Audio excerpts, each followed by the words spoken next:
I'm Shelby Reiss, and this is my bike.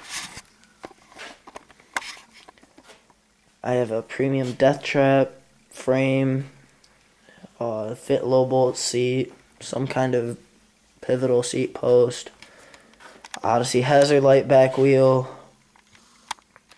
BSD jersey hub guards for both my wheels, Odyssey pegs,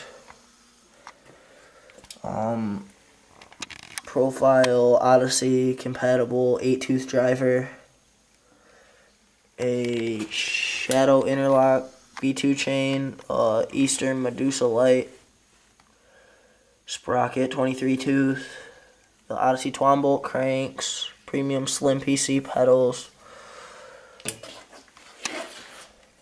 Odyssey director forks, Odyssey quadrant front wheel, Odyssey lumberjack bars, the Adam Banton grips, Odyssey elementary V3 stem, and then the E-Clat headset.